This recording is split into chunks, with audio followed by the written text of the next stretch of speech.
কোথায় যাবি তুই? আরে আর বলিস না, এখন আমরা যাব একটা সুন্দর জায়গায়। তো কোথায় এমন যাচ্ছি তার জন্য এত সুন্দর আমি সাজগোজ করেছি আর হাতে নিয়েছি হেলমেট। তো সবটাই তোমাদের সাথে শেয়ার করবো যে কোথায় যাচ্ছি, কেন যাচ্ছি, কি করতে যাচ্ছি। জানতে হলে সম্পূর্ণ ভিডিওটা দেখতে থাকো। তো চলো যাওয়া যাক, চলো চলো তাড়াতাড়ি। Bye bye. জীবনে প্রথমবার নাইট ক্লাবে গিয়ে কি কি করলাম, কি কি খেলাম সেটাই বলবো আজকে তোমাদের এই ভিডিওর মাধ্যমে। তো চলো গাইস, পুরো ভিডিওটা প্রথম থেকে শুরু করা যাক। তো হাই এভরিওয়ান, কেমন আছো তোমরা সবাই? জানি ভালোই আছো, আমিও বেশ ভালোই আছি। আচ্ছা তোমরা বলো তো কে কে তোমরা নাইট ক্লাবে গেছো আগে পরে, মানে কতবার গেছো সেটা বললেও হবে, আর যদিও না যাও তাও কিন্তু কমেন্ট করো। জানো তো আমাদের এই কলকাতার রাস্তা এত পরিমাণে জ্যাম হয় যে একটু থেকে একটু কোথাও যাবে তো 10 মিনিটের জায়গায় 20 মিনিট লেগে যাবে। আসলে কি আর বলবো বলো, এত পরিমাণে লোকজন, এত জনসংখ্যা বেড়ে যাচ্ছে, তার জন্য কিন্তু প্রতিনিয়ত জ্যামও হচ্ছে। তো দেখতেই পারছো আমি আর মহারাজ কিন্তু এখন দুইজনে দুটো হেলমেট পরে নিয়ে সেজে গুজে একদম কিন্তু বেরিয়ে পড়েছি। আর দেখো যেখানেই যাচ্ছে সেখানেই জ্যাম। তারপরে হঠাৎ করে দেখতে পেলাম এত বড় একটা খাল। গাইস আমরা আমাদের গন্তব্যস্থলে চলে এসেছি, দেখতে পাচ্ছ ওই যে আমাদের গন্তব্যস্থল। I am very excited, oh my God. তো গাইস তোমাদের আগে থেকে বলে রাখি যে দেখো আমরা এখন চলে এসেছি JW ম্যারিয়টের একদম সামনে। ও হ্যাঁ, তোমাদের তো আমি বলতেই ভুলে গেছি, আজকে কিন্তু আমরা এখানেই এসেছি। এখানকার একটা মানে কি বলবো ওকে, নাইট ক্লাবই বলে হয়তো। তো যাই হোক এখানে এসেছি আর দেখতে পাচ্ছ আজকে কিন্তু আমরা দুজন নয়, আজকে কিন্তু আমরা চারজন এসেছি। কলকাতার রাস্তায় এই প্রথম কিন্তু আমরা এত দূর ড্রাইভ করে আসলাম, আগে পরে কিন্তু কখনোই আসা হয়নি। তো দেখতে পাচ্ছি এখানে আমরা পার্কিংয়ে গাড়ি রাখতে চলে এসেছি। তারপরে কিন্তু আমরা এখন ভিতরে যাব।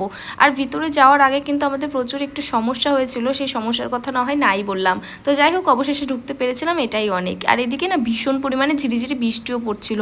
আর এই জিনিসটাতে এতটা এক্সপেন্সিভ আমি সেটা আগে থেকে ভাবতেও পারি না। যদি জানতে পারতাম তাহলে হয়তো একটু অন্যরকমভাবে প্রিপারেশন নিয়ে আসতাম। তো যাই হোক দেখো আমরা এইদিকে বৃষ্টি পড়ছে তবুও কিন্তু আমরা ঘেমে যাচ্ছি, কারণ আমরা বাইরে দাঁড়িয়ে রয়েছি। তারপরে আমাদের চেকিং চললো, তারপরে অবশেষে কিন্তু আমরা ভিতরে ঢুকতে পেরেছি। দেখো এই ছোট ছোট ব্যাগ তাও নাকি আবার চেকিং করছে। তো যাই হোক এই দেখো অবশেষে কিন্তু আমরা ঢুকে যাচ্ছি। আর এখানে দেখো প্রচুর মানুষ কিন্তু লাইনে দাঁড়িয়ে আছে, কারণ কি এখনো মানে যে শোটা শুরু হবে সেটা কিন্তু এখনো শুরুই হয়নি। জানো তো আমাদের এখানে আস্তে আস্তে না অনেক লেট হয়ে গেছিলো, মানে ওই মোটামুটি ধরো 10টা বেজে গেছিলো। আমরা যতদূর জানতাম যে 10টার পর থেকেই নাকি শোটা শুরু হবে, কিন্তু ওখানে গিয়ে দেখি কি না, ও বাবা মাঝরাতে শোটা শুরু হয়েছে। জানো তো যাকে দেখবো বলে আমরা এতক্ষণ ধরে ওয়েট করে করে করে তারপরে অবশেষে ঢুকতে পারলাম, তাকে না দেখেই কিন্তু আমাদের শেষ মুহূর্তে চলে আসতে হয়েছিল। কারণ আমরা জানতাম কি সে 12টার মধ্যে ঢুকে যাবে, কিন্তু আলটিমেটলি কিন্তু সে আসে অনেক রাত করে, মানে প্রায় 4টে সাড়ে 4টে বেজে যায়। কিন্তু ততক্ষণ তো আমরা ওখানে থাকতে পারবো না, তার জন্য কিন্তু আমরা আগে আগে চলে এসেছিলাম। আর যাই হোক আমাদের এখন ঢুকতে কিন্তু অনেকটা লেট হয়ে গেছে। দেখতে পাচ্ছ এখন ঘড়ির কাঁটায় বাজে প্রায় সেই 11টা। তো এখন আমাদের ট্যাগ লাগানো হচ্ছে, দেখতে পাচ্ছ। তবুও কত ভিড় দেখো বাইরে, এখনও কত মানুষের কিন্তু ট্যাগ লাগানো বাকি। আর ভিতরে ঢুকে দেখি কি অনেকটাই ফাঁকা, সেরকম কেউ নেই। আমরা ভাবছি কি যে এখানে কি কেউ থাকবে না নাকি নেই, এতটা নির্ঝুম কেন। কিন্তু তারপরে আস্তে আস্তে দেখছি কি সমস্ত লোকজন কিন্তু আসা শুরু করছে।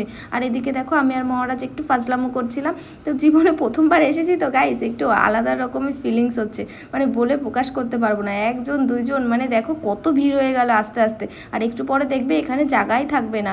তো এখানে না বিষয়টা এতটা এক্সপেন্সিভ হয়ে যাবে আমরা বুঝতেও পারি।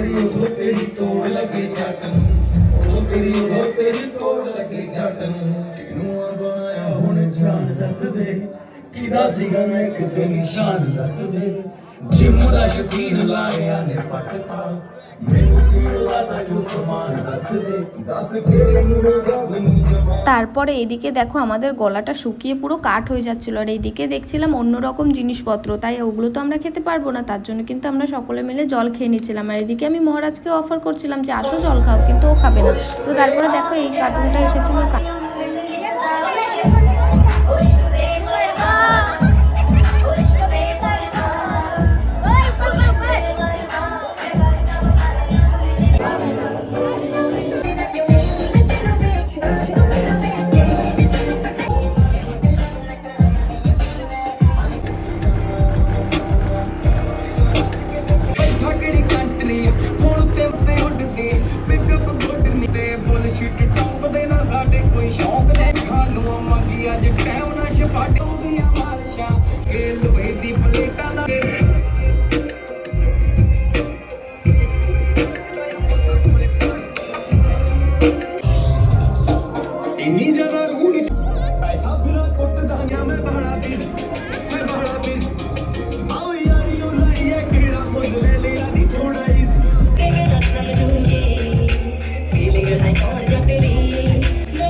ਬਦਤਮੀਜ਼ ਆਲੇ ਤੈਨੂੰ ਦਿੱਤੀ ਹਾਂ ਬੁਲਾਰੀ ਬੇਬੇ ਵਾਲੀ ਚੁੰਨੀ ਬੈਠਾ ਡਬਲਾਰ ਵਿੱਚ ਪਾ ਕੇ ਬਾਪੂ ਦੀ ਕਮੀਜ਼ ਬਾਲਾ ਤੂੰ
তোমাদের তো আমি সবটাই দেখিয়ে দিলাম যে আমরা সেখানে গিয়ে কী কী করলাম, কী কী খেলাম, কেমন আনন্দ করলাম। তো কেমন লাগলো আমার ভিডিওটা অবশ্যই কিন্তু কমেন্ট করে জানাবে। আর তোমরা এখানে কারা কারা এসেছো সেটাও কিন্তু কমেন্ট করে যেতে ভুলবে না। যাই হোক, আজকের দিনটা আমার এভাবেই কেটে গেছিলো।